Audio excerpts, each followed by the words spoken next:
with an It's exclamation. called Lost. So, I'll do that. It's called Lost. There we go. And hey, I love the old radio voice. Yeah. Right, that is Lost.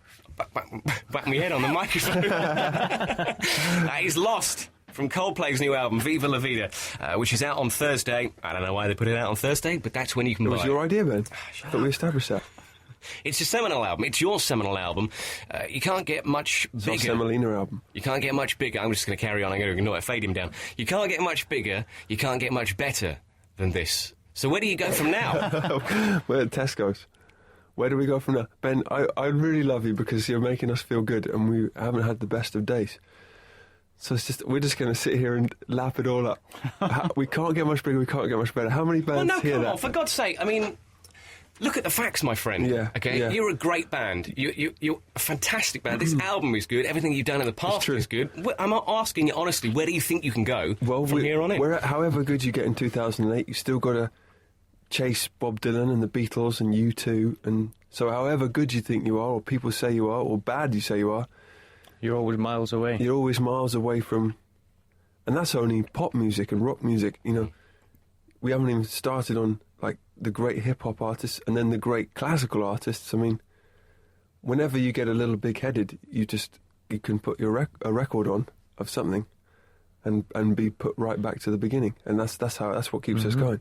Sometimes I could just listen to you talk. Sometimes I have no idea what you're talking about, but I just like listening to it anyway. You know, that whole last 2 minutes of that. Right. No idea what you're talking about. But I'm just saying that when you think you're good, you should listen to something that makes you realise that you've still got a lot to learn. Yeah, you see, for me, I've always got to try and be Dr. Fox. Yeah, but it's like you were saying with the Guitar Hero. He is the king of radio. It's like your Guitar Hero thing, you know. Was it you that was talking about Guitar Hero? Yeah, it was. Yeah. And that was only a few minutes ago. I know. I'm sorry. His brain's gone. But you know, you've got different levels to try and get onto now, don't you? True. Yeah, it's the same with us. Life is a game of Guitar Hero. It certainly is. You know, we had an idea for our concert that we wanted to, and we still might, but I'm telling you the idea so someone else might do it. But we wanted to have a song where we played it in Guitar Hero. Do you see what I mean? Yep. So instead of playing real instruments, we wanted to play Guitar Hero guitars on stage. Well, we've got the new one upstairs, Rock Band. Have you seen that? Is that like drums? That's like with drums and a singer and everything else. So you can be any part. You can be anybody you want to be. Great. What song on this record took the most blood, sweat, and tears to make? Oh. And maybe you've all got a different opinion. All of them. Either Viva La Vida or Lost, I think. Yeah. So the ones we've already heard. Well, any song that we think is catchy takes longer. Why is that? Because we have to work out how to present it in a way that doesn't make it cheesy. So both those songs are good sing-along songs, and they mean a lot to us as what they're talking about. So we did quite a few different versions and went round the houses a bit and eventually settled on those treatments for it. But how different did the Viva La Vida that we've just played sound on the first proper sort of... When you first thought you were happy with it, how different is it now? Well, I suppose it wasn't miles away before, but the difference between listening to something which is obvious and something which isn't so obvious is sometimes not a very big thing, you know. I mean, Will just plays a bass drum on that song. And a bell. And a bell, and before it was, you know, it just had a more regular sort of drum kit, so all we really did was take out a snare drum, and that just took it away from something very obvious. So sometimes it's a small change. You know, sometimes it's a big sweeping change you need to make to things, but... you know, we're finding more and more, especially working with the producers we work with, Marcus Drabs and Brian Eno and another guy called Rick Simpson and lots of great people, that Brian instilled in us as well, that, you know, as long as the 3 or 4 key elements of the song are good, you don't need to put tons and tons of layers on top of it, which is something we were starting to fall into. And I think a lot of people were with the way that recording operates with Pro Tools and stuff. You just put tracks on tracks on tracks on tracks on tracks, and so it makes a very dense sound. So part of the challenge for us this time was to what we didn't put on things as much as what we did. To simplify it, you mean? But then this isn't a particularly simple album. I mean, no, but there's not actually very much going on when you listen to it. It isn't like 80 tracks at once. Some of the parts are quite complicated, or the sounds, but really it's only 5 people playing, you know, Maybe I'm not making any sense. No, I understand what you mean. We didn't just put drums, bass, guitar on everything regardless. We thought, well, what's best for this song? Should we take that away? Should we, try a church bell instead of a snare drum and, things we've not tried before. So how will this album work on tour when you take this album out of the studio, and have you actually played this live? In the bakery, for example, have you played it live? Yeah. Well, with that, we've spent the last few weeks just trying to translate everything so it makes sense live and it's representative. And, it has been quite challenging, but, I think the overall feeling is that we're getting there and we're, starting to get really excited about going forward and playing these new songs live. Yeah, we have to try, new instruments that we haven't played live before, or... Terry Vision. Yeah. We have a new band member called Terry Vision. What does he do? Who's actually a TV on a stand. Wow. But we call him Terry because anything we can't play, he plays on his little screen. And he will be at the shows, will he? He's going to be at all our shows, yeah. Does he have a rider as well, and is he demanding and He's sometimes not that demanding. Is he as insecure as you?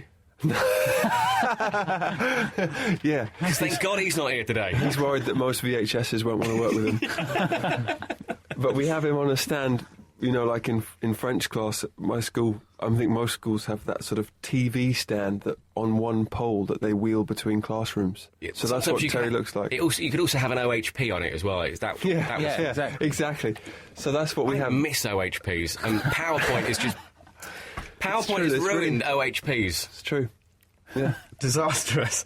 You also seem to be singing in a lower voice. My wife, when I took the album home the other night, got back about 10:30 and we sort of crashed it on the couch, and my wife was very excited about hearing it. Were you snogging? There were tongues involved. Yeah. Yeah. She's really heavily pregnant at the moment, so it's that that's sort of... extra great. Yeah. Whew, she was all right before, let me tell you. What was I going to say? You seem to be singing... I was just thinking of something else. You seem to be singing in a lower voice, and what my wife said was, "That's sexy." Really?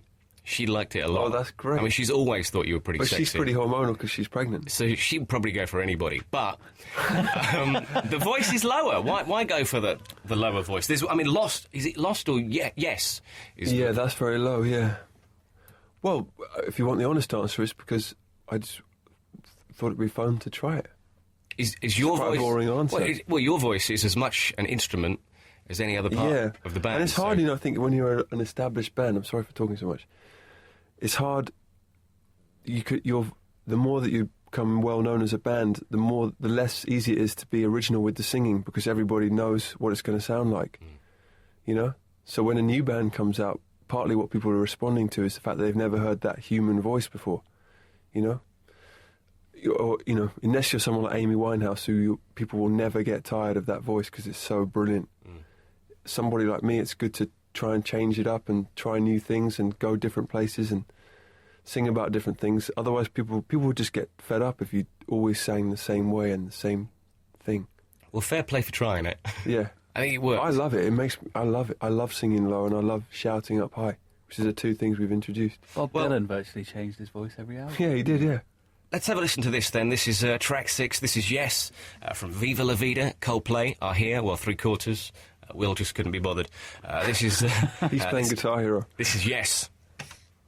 With no exclamation mark. Yeah.